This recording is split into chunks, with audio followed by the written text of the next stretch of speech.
Sony or Fujifilm? Which is the best camera system and which one should you buy? There's only one way to find out.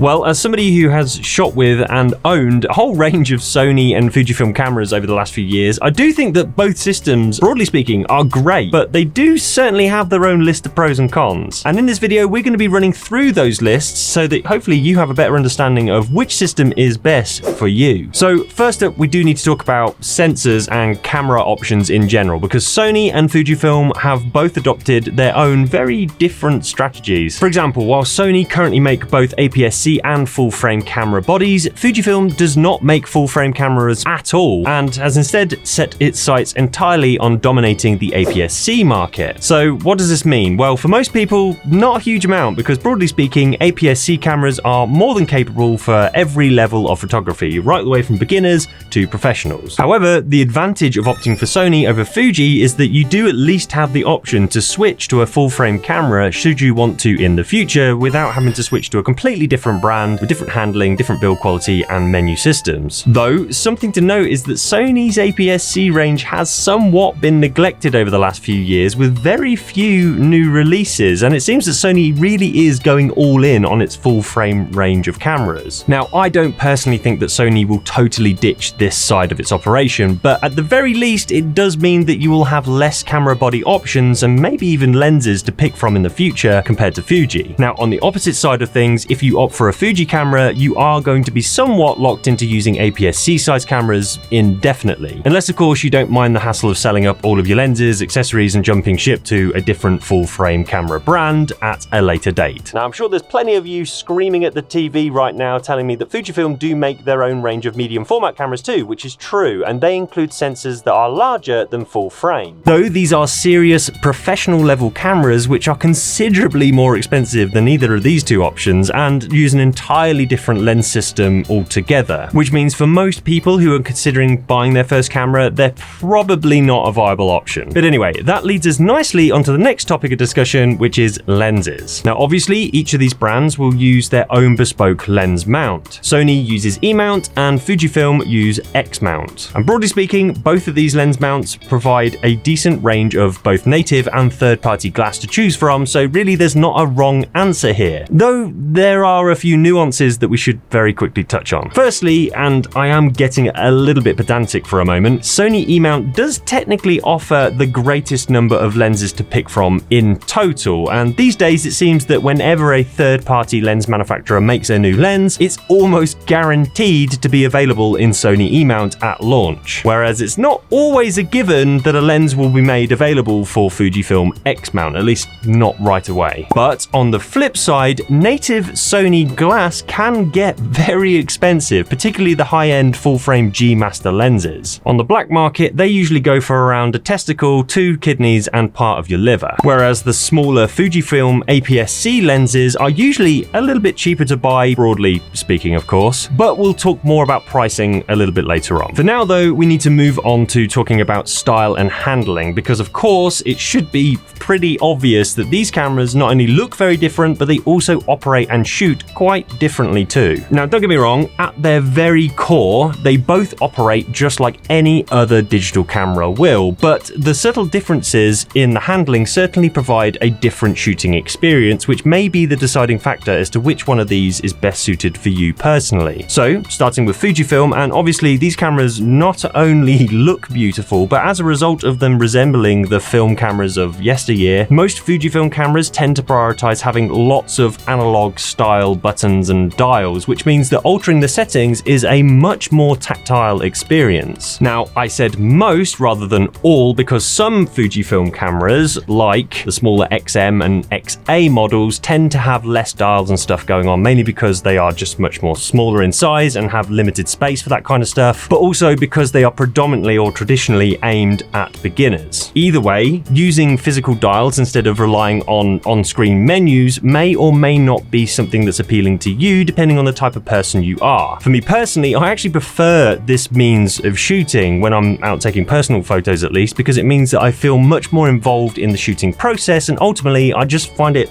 a lot more fun. But in a professional setting, I feel way more comfortable using a Sony camera. Why? Well, Sony cameras tend to adopt a much more practical means of operation. There are still plenty of buttons and dials, but more often than not, the functionality of these can be totally customized so that you can sculpt the camera to operate exactly how you want it to. Now, admittedly, this will require a fair bit of time having to dive through a long list of settings menus to get all of this set up just how you want it, but if dealing with that type of thing really isn't something that's going to put you off or make your brain explode, then having your most frequently used settings assigned to the buttons that make the most sense to you is not only very satisfying, but also super efficient. Now, really, there isn't a right or wrong answer here. It's all about picking the camera that best aligns with how you prefer to shoot and what you happen to be shooting at that time. But anyway, probably the biggest difference between Sony and Fujifilm is how they handle video capture. Now, for the longest time, Sony has been kicking some serious ass in the video world, and it's why they are often regarded as the go-to option for serious videographers. Plus, Sony also offers a very impressive range of cine cameras too, all of which use the same E-mount lens system as these hybrid cameras, which means you can use the same set of lenses that you bought for the hybrid cameras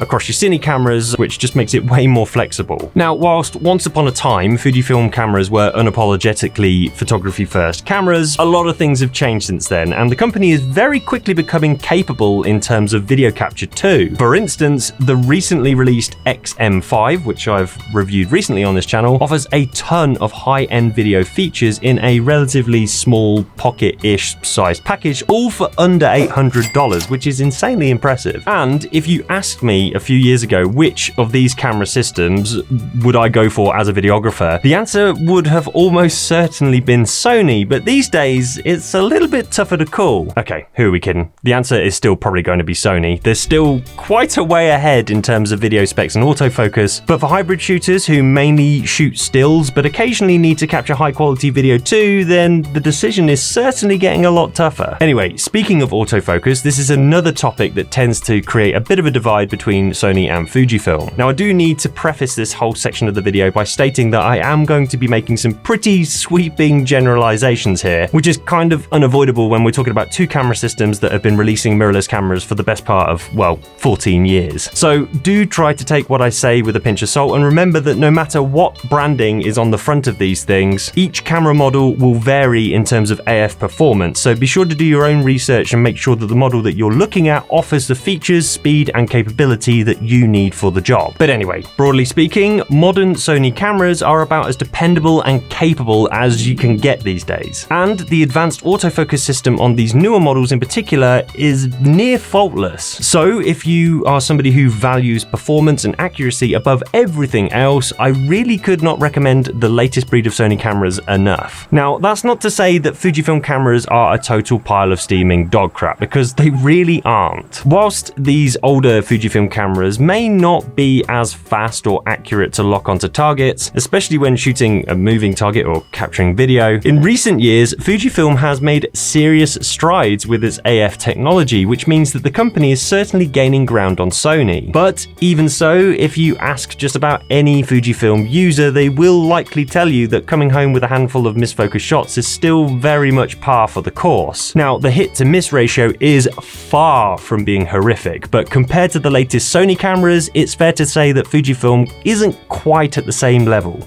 Yet. But what does this mean for amateur and casual shooters? Well, honestly, this might not make a whole world of difference at all. For static shots and just casual candid snapping, either system will be more than capable of bagging you some lovely crisp shots. But what about the photography side of these things? Which of these camera systems is going to deliver the best quality photos? Well, that is very much a hotly debated topic online, and is quite frankly a war that I would not pick a side on. Personally, I have never had any complaints about the image quality when using either of these camera systems, old or new. They are both more than capable of delivering the goods when it comes to stills photography, and I mean, if they weren't, we probably wouldn't be having this discussion in the first place, right? A lot of the time, which of these systems you think is the best will boil down to your own personal preference. So I don't think it's really down to me as an individual to provide a ruling verdict. However, there are certainly a few things to consider that might sway your opinion. comparison. Firstly, if you opt for a full frame Sony camera, then you will gain some slight advantages over the smaller APS-C Fujifilm cameras. Now this includes things like better low light performance, and you'll also be able to achieve a shallower depth of field, or a thicker background blur effect, particularly when shooting wide open with fast prime lenses. And for some genres, like portraiture, this can be a highly sought after result, as it's a look that's synonymous with professional photography. Now that's not to say that you won't ever be able to get a nice blurry background with an APS-C camera, because you absolutely can. It's just that it's much easier to achieve this look with full frame because, you know,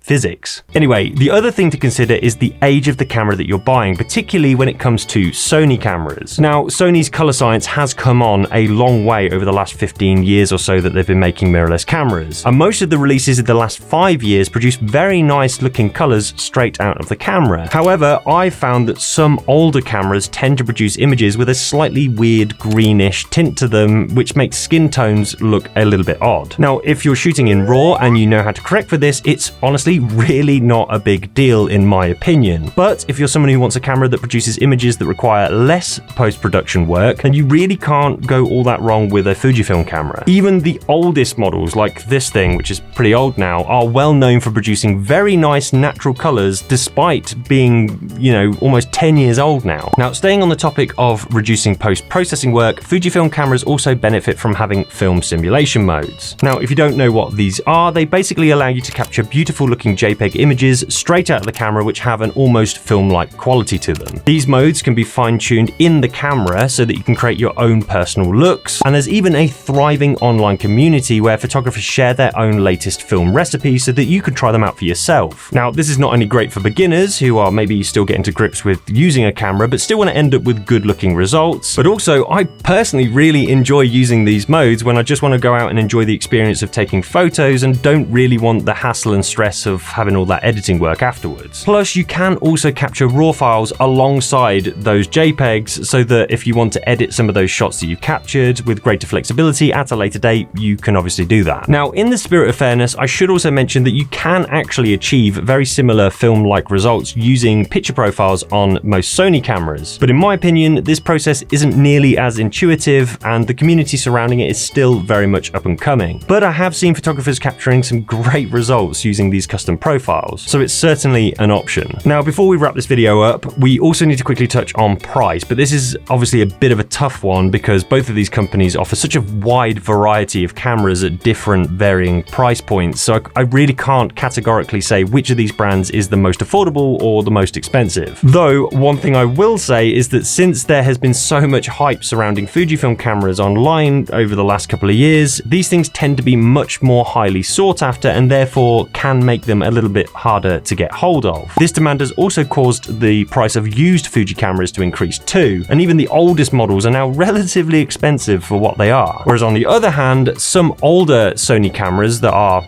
obviously less desirable can be bought for insanely low prices in comparison, some of which I've managed to buy myself for less than $150. Sure, they may not be the fastest or best looking cameras in the world, but for beginners shopping on a very tight budget, they are more than enough to get you started out in the world of photography. It's okay, Rocky.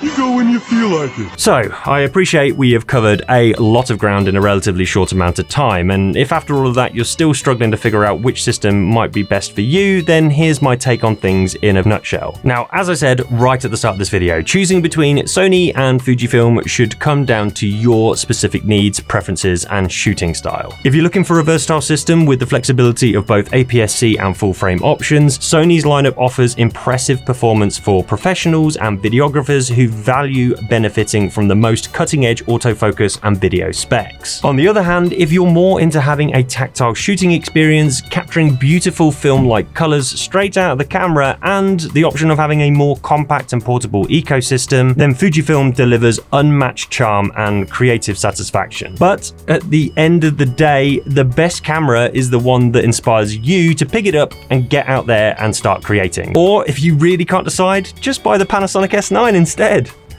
What? Everyone loves this camera, right?